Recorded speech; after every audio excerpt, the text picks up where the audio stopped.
Olá, pessoal. Eu sou Emerson Cavalcante e este é o nosso estudo do NEP, o Núcleo de Estudo e Pesquisa do Evangelho V de Jesus. Nosso contato aqui sempre pelas redes sociais, às 20 horas das segundas-feiras, para estudo e reflexão em torno do Antigo e Novo Testamento sobre a ótica, sobre a perspectiva da doutrina consoladora do Espiritismo cristão. Lembrando que pelas redes sociais, você, tanto pela página do Facebook, você pode ir lá e curtir, quanto pelo canal do YouTube, em que você, além de se inscrever, aciona o sino de notificações e recebe os novos vídeos das atividades semanais do V de Jesus. Estamos aqui numa sequência de reflexões, entendimento em torno da mensagem de uma das cartas de Paulo contidas no Novo Testamento. Carta de Paulo aos Romanos. A série que temos desenvolvido, Romanos, verso a verso. Hoje a reflexão vai repousar sobre o verso de número 24 do primeiro capítulo da carta aos Romanos. Então, desde já, deixo vocês à vontade. Se quiserem acompanhar nas suas traduções, eu vou trazer, como de costume aqui, duas traduções distintas para o mesmo texto.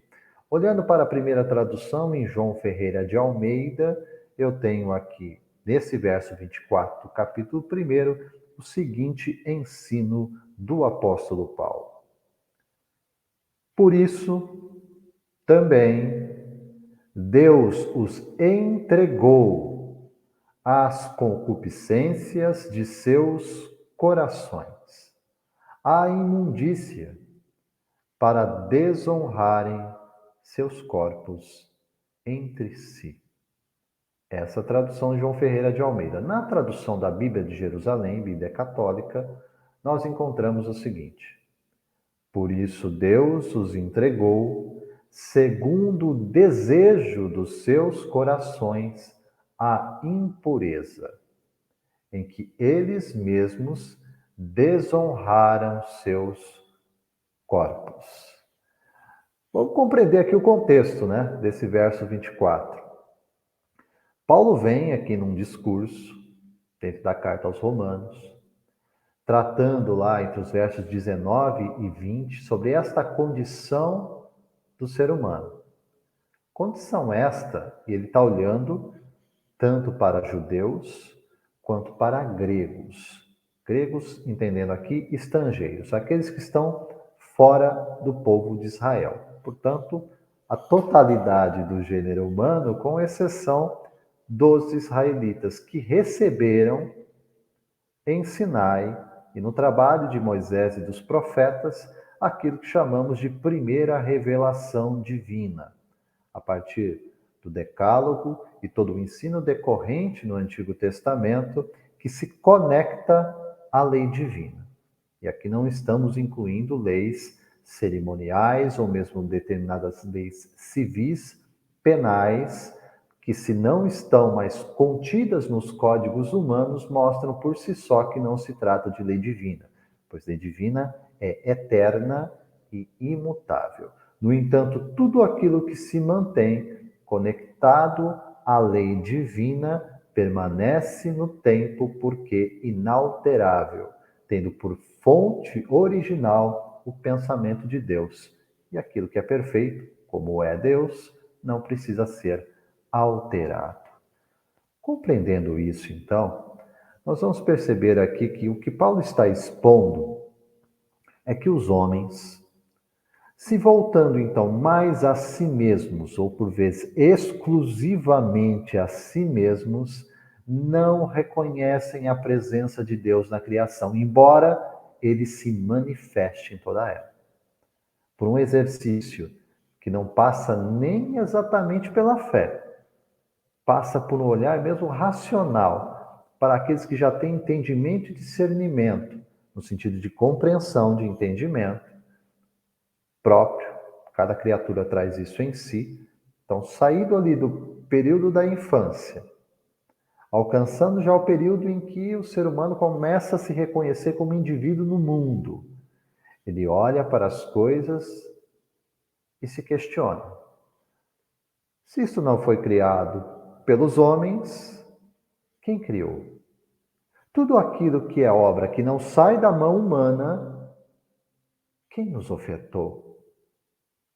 Deus se manifesta, então, na revelação geral, através da sua própria criação. A criação testemunha a presença dele entre nós. O que Paulo está, então, a ensinar aqui é que, mesmo Deus tendo se manifestado dessa forma, demonstrando-se através de seu eterno poder, da sua divindade, tornando-se reconhecível e inteligível para o mundo, as criaturas não o reconhecem, por vezes o rejeitam. E por isso ele declara lá no verso 20 que nós somos indesculpáveis por conta disso. Chega no verso 21, então, ele vai mais profundo na ferida. Diz que, tendo conhecido a Deus, no sentido de ser possível reconhecê-lo na criação, os homens não o honraram, não lhe renderam graças. Antes, se perderam em seus pensamentos. Se perderam nos pensamentos fabricados na mente humana, criando ídolos para si mesmo. E fazendo isso, se tornaram insensatos e mergulhados na treva da ignorância espiritual. Dizendo-se sábios, tornaram-se loucos, insensatos, tolos. Chega no verso 23, que foi o verso anterior da nossa reflexão, diz que fizeram uma troca. Nós, homens, rebelados contra o poder divino, fizemos uma troca. Essa troca foi a verdade pela mentira. E adoramos e servimos a criatura em lugar do Criador. Este é o diagnóstico tratado por Paulo aqui, nessa sequência no primeiro capítulo da carta aos Romanos. Isso para compreender, ao chegar no verso 24, porque Paulo está iniciando o verso declarando assim: por isso, na tradução João Ferreira de Almeida está, por isso também Deus os entregou. Na tradução que vimos aqui, João Ferreira de Almeida, está: por isso também Deus os entregou às concupiscências de seus corações. Bíblia de Jerusalém nos traz: por isso Deus os entregou segundo o desejo dos seus corações.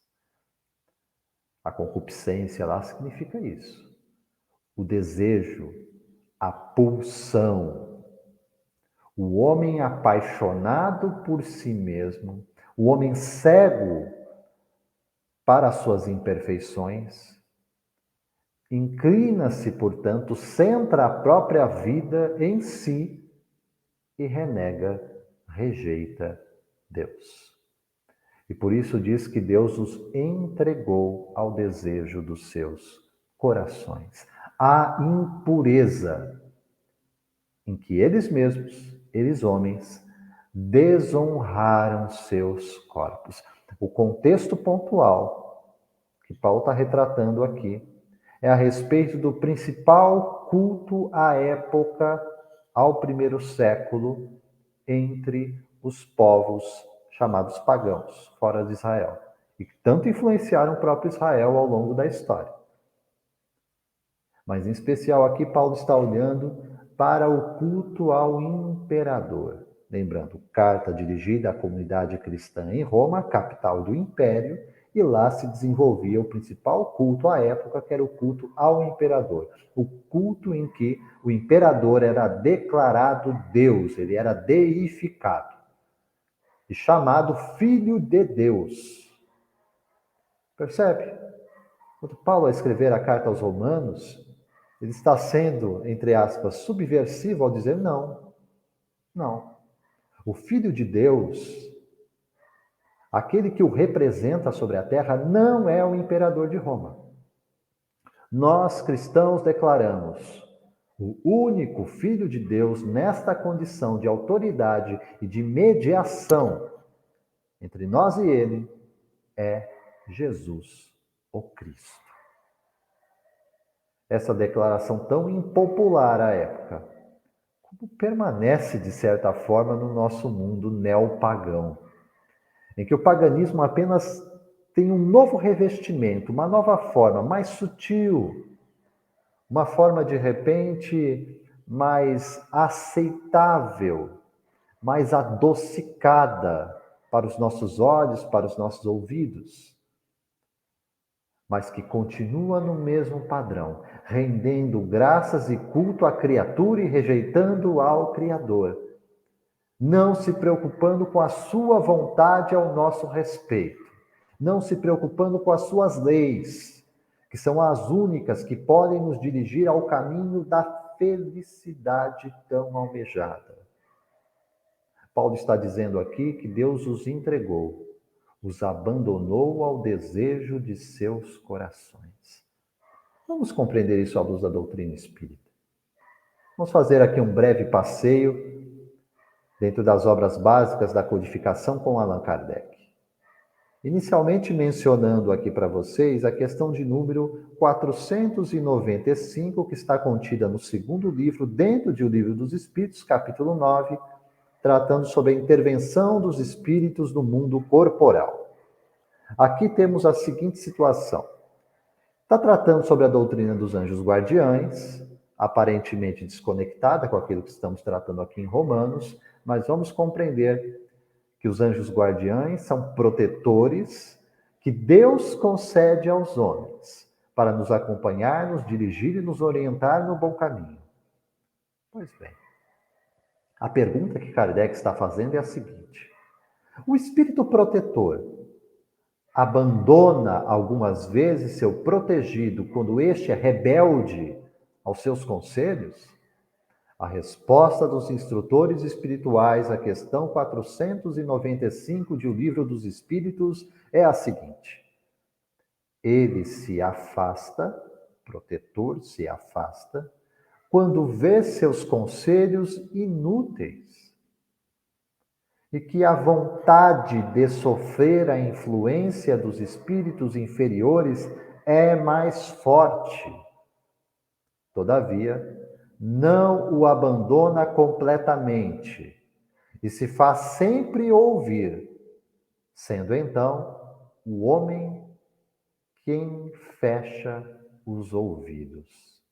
Ele retorna, desde que chamado. A proteção nunca nos falta, sempre está presente. É Deus, é o Cristo, são os nossos anjos protetores, os seus mensageiros, em especial esse nosso anjo guardião, protetor individual, mas nós fechamos os ouvidos, nós não queremos ver, nós não queremos permanecer na conexão com eles. E é por isso, e é nessa condição, que assim como Paulo está dizendo que Deus os entregou ao desejo de seu coração, da mesma forma, os benfeitores estão ensinando aqui no Livro dos Espíritos que o protetor se afasta quando vê seus conselhos inúteis. Lembrando que o afastamento dele precede uma situação que diz respeito a nós, que é o nosso afastamento, que é a nossa rejeição, que é a entrega voluntária do nosso coração às paixões inferiores. Esta é a causa, esta é a razão, este é o porquê. Caminhando adiante ainda em O Livro dos Espíritos, questão de número 911, tratando sobre as paixões, no livro 3º, capítulo 11, sobre perfeição moral, Kardec volta a perguntar: não há paixões tão vivas? Aqui a paixão no sentido de sentimento exacerbado, tá? Desequilibrado. Não há paixões tão vivas e irresistíveis que a vontade não tenha poder para superá-las? Pergunta de número 911 em O Livro dos Espíritos. Os instrutores vão responder. Há muitas pessoas que dizem, eu quero. Mas a vontade não está senão nos lábios. Elas querem, mas estão bem contentes que não seja assim. Quando se crê, não poder vencer suas paixões é que o espírito, a individualidade, cada um de nós, nessas paixões desequilibrantes, se compraz, ou seja, se satisfaz nelas, em consequência de sua inferioridade. Aquele que procura reprimi-las, no sentido de reeducá-las, compreende sua natureza espiritual, e as vitórias são para ele um triunfo do espírito sobre a matéria. Amados, percebam como fica claro. Há um combate em curso? Sim. A carne combate contra o espírito. O próprio Paulo vai mencionar isso nas suas cartas. Qual o significado disso? A carne aqui representa essas pulsões, esses desejos, esse nosso querer desalinhado de Deus, que é rota de queda. Falar no abandono aqui, nesse sentido de Deus nos deixar entregue aos desejos do nosso coração, deveria nos fazer refletir. Não para questionar a justiça e a bondade de Deus, mas para questionar por que tamanha incoerência, tamanha inconstância, tamanha falta de perseverança em nós. Ele, Deus, tudo dispõe ao nosso favor. É um Pai amoroso, é um Pai justo, é um Pai bom. Mas não acessamos essa bondade, essa justiça, esse querer saudável de Deus ao nosso respeito, quando nós, de forma gratuita, voluntária,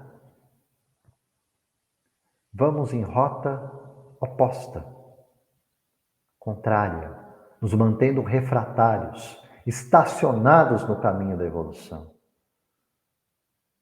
Deus quer outra coisa para nós.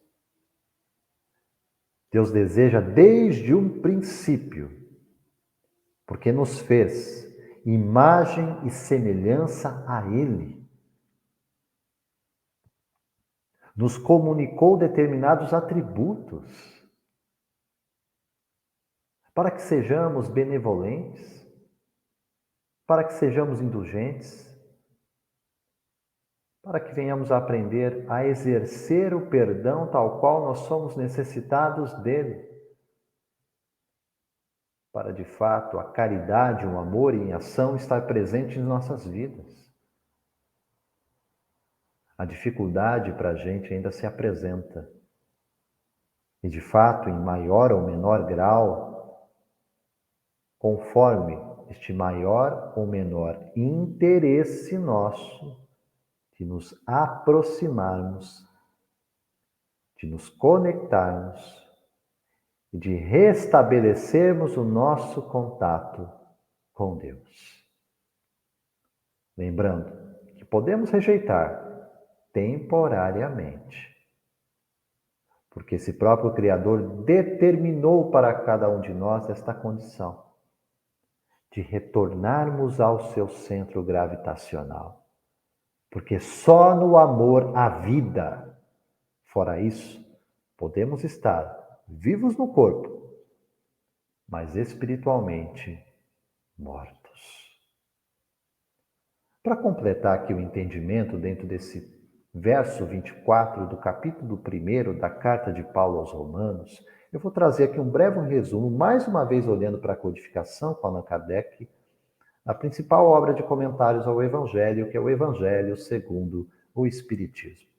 Lá encontramos, no capítulo 8º, em que Kardec vai comentar, junto aos benfeitores espirituais, a bem-aventurança da pureza. Bem-aventurados os puros de coração, porque verão a Deus. Lá encontramos, então, no 7º item deste capítulo 8º, a reflexão final de texto do próprio codificador Allan Kardec para nos ensinar o seguinte. Em resumo, na pessoa que não concebe mesmo o pensamento do mal, o progresso está realizado. Naquela a quem vem esse pensamento, o pensamento do mal, mas o repele, o progresso está em vias de se cumprir. Naquela, enfim, que tem esse pensamento e nele se compraz, nele se satisfaz, o mal está ainda com toda a sua força. Naquela que não concebe o pensamento do mal, tendo aqui os seres perfeitos, não estão na Terra, com exceção de um que veio aqui, que foi Jesus.